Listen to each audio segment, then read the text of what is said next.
Ebusuapani na wase na yemo akwa babiem emra GH report so na chese Lumba japade na ene eguso edidi ehon komo a na sese me no kasa de uni se ensem we no wo mo agye mu tintimai pa eya mononefo no omo a omakọ obi ma so se omo kwa akọpa bere bia bo ele ba behwefie no omo mom ena chese omakoda ne omo team side check any team legal wife na me no kasa de abusua ebi mo hya ase report omo ho edma aposifo se ebe ye kra ye deport bi efa mo mrafie ebi mo cheche kra omo ayonkofo team side check any team legal wife no ebi mo kra mpo ta wo mo so achese ade ebi mo omo ewo amanone ho no ewo sa posifo etibi be mo me no kasa no aye hu pa ewo amanone na ye nyina ye nim evangelist free abusua ene wabekasa a wo chem se da Lumba ene ne manhye no eba se mafa ebam na ye kase ye che niema na ene ye Maame Akosua Serwaa omo na dwene po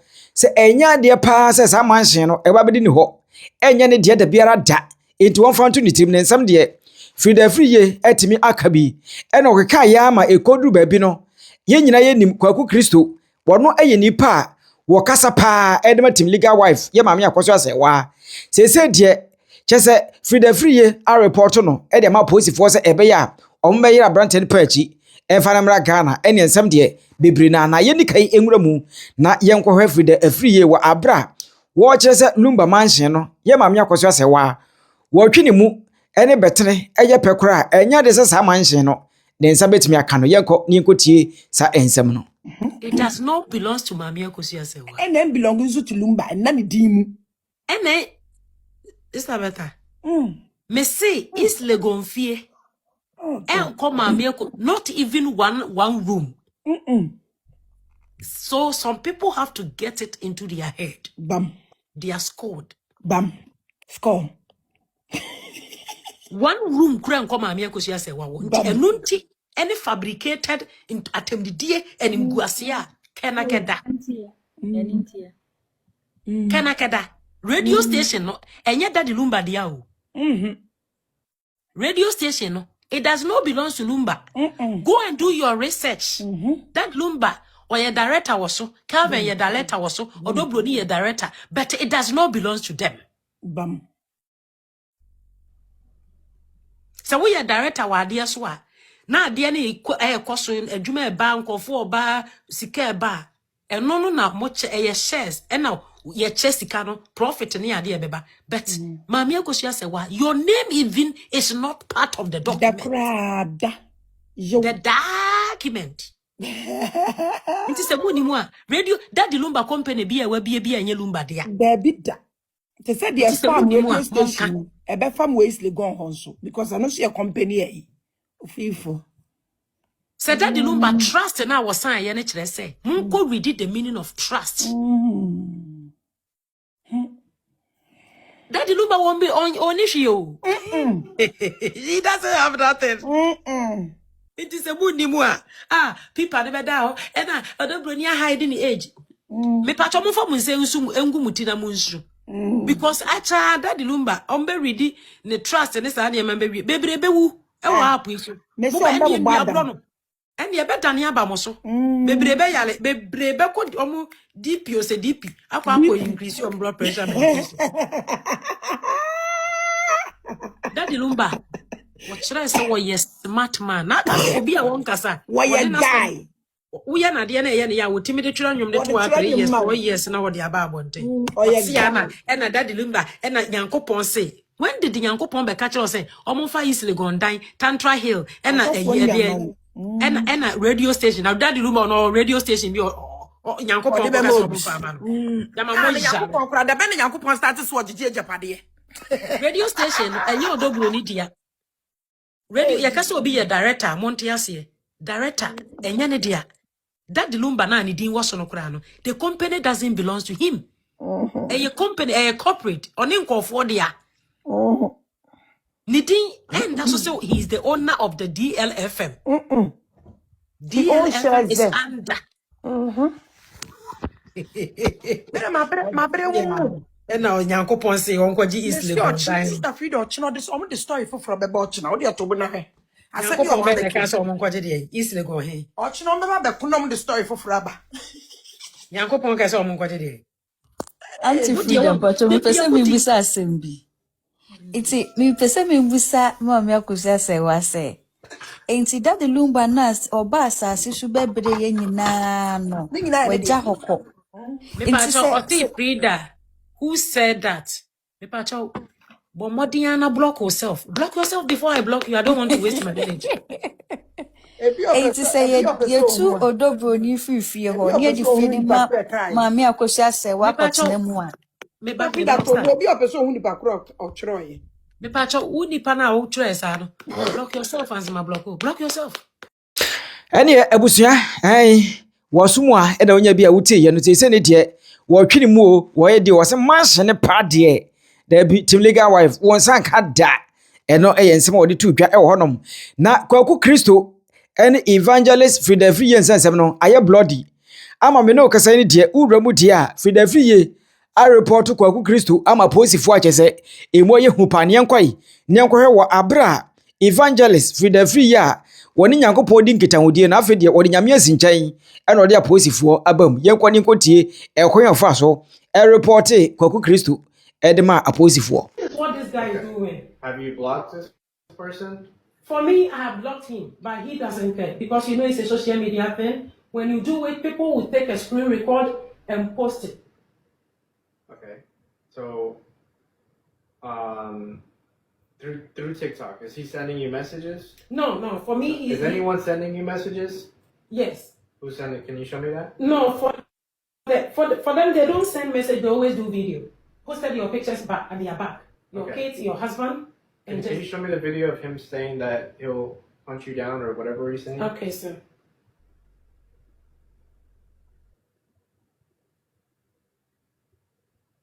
You see, this is the guy. That is his workplace. Okay. That's the guy who's threatening you? Yes. That is the guy threatening me. Let me go. I have a lot of videos about him saying that.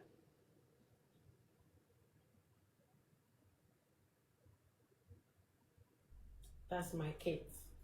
Okay.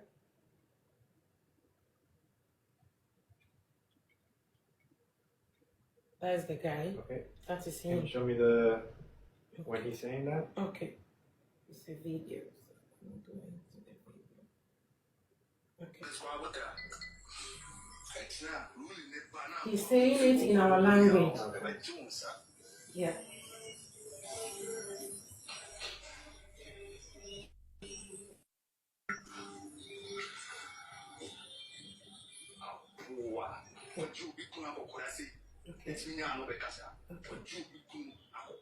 Okay. What is he saying? He's saying it in our language. What is he saying? He's saying it. Ene report na ena unse brofosem ekoso wo ase ho kama no na eno ena chese kwaku Kristo so te ya pe no se he Frida so mu ena de ebai ewo pa wo so de me de ebai me de brawo ene kwaku Kristo so eso mu twa na park kana adwen ene kire no yenko ni nkoti kwaku Kristo na wo Frida Free po bia ma na chi obi a wo ma hu mobo na hu na police no Frida Free na me say na hu ne mobo bebre because eniema me wogu me nsem se wo me kasa me pushiwa na hu mobo because what to ma sawro ma gu Ghana etia na me say to prum sa no e bia omodo ko ha e be kwa ko problem eti me da mo ase madofo a Frida Free ama mo yam hihim nyina oboa otimi nya kwa ku foko kwaku Kristo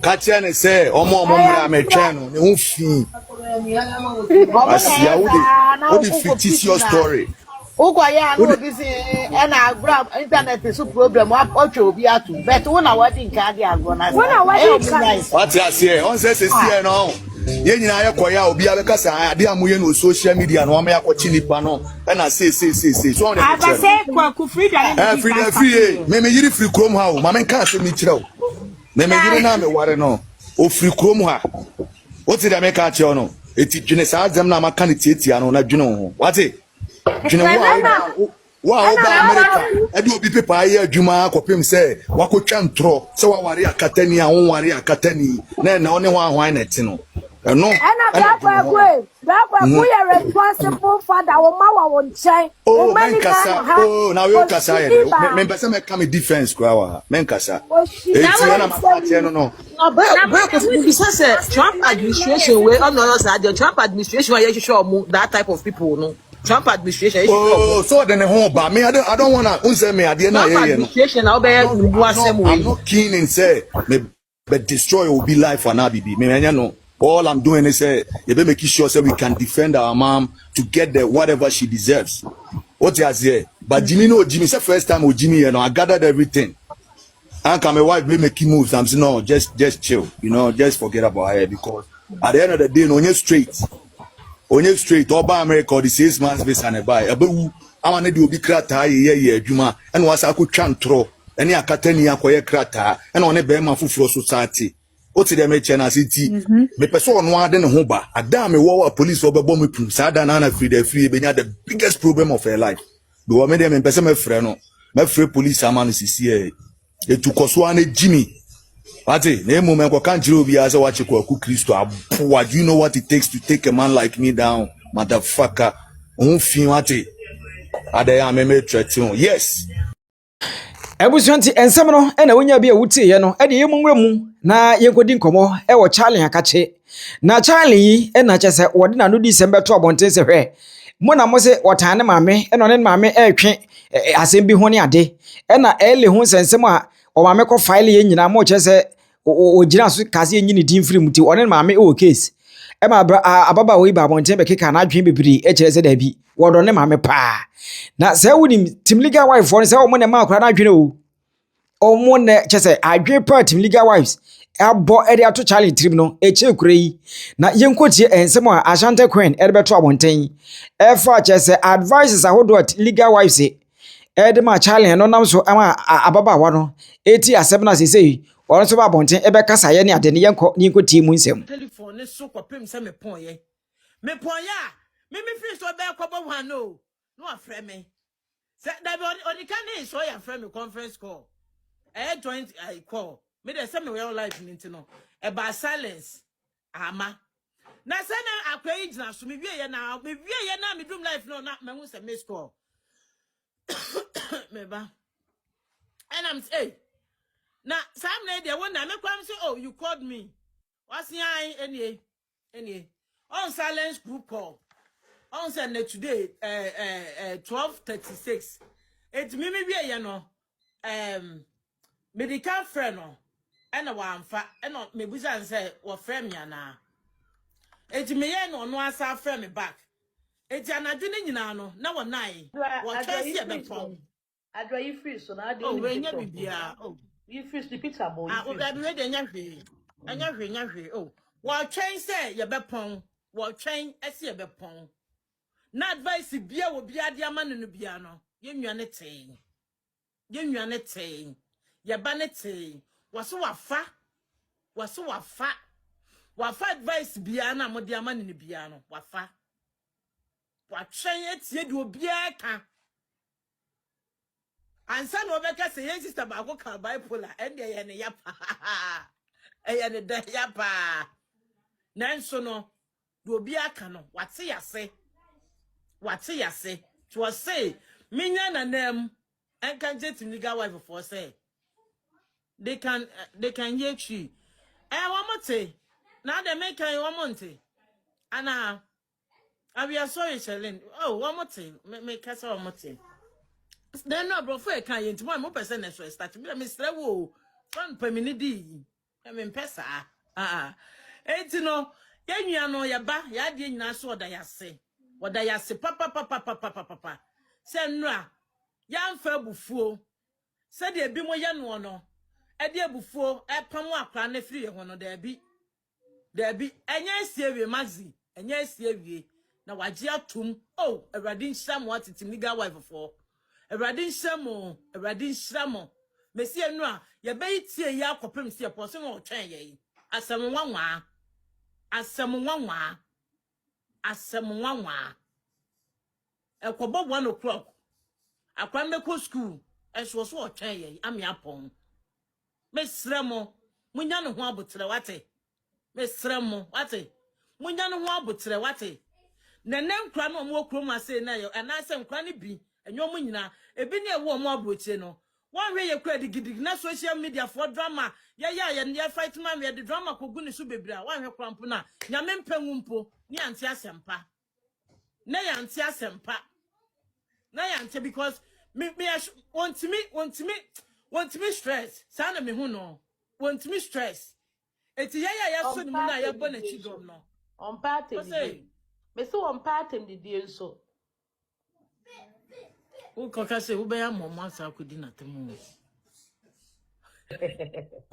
o kan ni secret on be sa akwa ya ma ani on be eti me hwesa wa say wa friend me na I was you know Kwaku Kristo. Who is Kwaku Kristo? Who is Kwaku Kristo?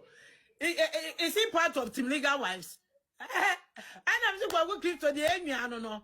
What if Kwaku Kristo has been insulting me the whole day? I didn't know you feel me what? And I'm saying I would try. I didn't when you have baby, when you have your baby, and then trouble the TikTok for the trouble. And so man 3 days. 3 days. And you're my best settle.